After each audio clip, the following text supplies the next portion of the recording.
મહીસાગર જિલ્લાના સંતરામપુર તાલુકામાં આવેલા મોટી સરસણ પાસે આવેલ રોડ નજીકના સીએનજી પંપ નજીક સંતરામપુર પોલીસે રાત્રિના સમયે ટાટા હેરિયર કારમાંથી અંદાજે 250 કિલો પોસ્ટ ડોડાનો જથ્થો ઝડપી પાડ્યો.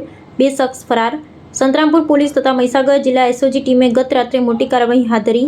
ટાટા હેરિયર કારમાંથી અંદાજે 250 કિલો જેટલો નશીલા પદાર્થ પોસ્ટ ડોડાનો જથ્થો ઝડપી પાડવામાં આવ્યો હોવાનું સામે આવ્યું છે. મળતી માહિતી અનુસાર સંતરામપુર પોલીસ હદના સરસણ આઉટ પોલીસ સ્ટેશન વિસ્તારમાં ગત રાત્રે અંદાજે 10 વાગ્યા બાદ સ્થાનિક પોલીસને મળેલી ચોક્કસ બાતમીના આધારે પોલીસે એક શંકાસ્પદ ટાટા હેરિયર કારનો પીછો કર્યો હતો.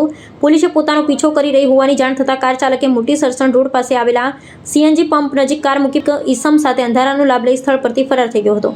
બાદમાં સંતરામપુર પોલીસ મહીસાગર જિલ્લા એસઓજીની ટીમે સ્થળ પર પહોંચી કારની તપાસ હાથ ધરી. તપાસ દરમિયાન આ કારમાંથી પોસ્ટ ડોડા ભરેલ કુલ 13 થેલા મળી આવ્યા. પોલીસની પ્રાથમિક અંદાજા મુજબ જપ્ત કરાયેલ જથ્થો અંદાજે 250 કિલો જેટલો હોવાનું જાણવા મળ્યું. આ ઉપરાંત કારમાંથી અલગ અલગ નંબર ધરાવતી અંદાજે 7 થી 9 જેટલી નંબર પ્લેટો પણ મળી આવી, જેમાં પોલીસ અને લોકો ચોંકી ઉઠ્યા. જેના પરથી પ્રાથમિક દ્રષ્ટિએ પોસ્ટ ડોડાની હેરાફેરીમાં સંકળાયેલા શખ્સો બોગસ નંબર પ્લેટનો ઉપયોગ કરી અસામાજિક પ્રવૃત્તિ આચરતા હોવાની શક્યતા વ્યક્ત કરવામાં આવી રહી છે. પોલીસે જપ્ત કરાયેલ મુદ્દામાલ સંતરામપુર પોલીસ સ્ટેશન લાવી વધુ તપાસ હાથ ધરી તેમજ ફરાર થયેલા આરોપીઓને ઝડપી પાડવા માટે તપાસના ચક્રો ગતિમાન કરવામાં આવ્યા હોવાનું જાણવા મળ્યું છે.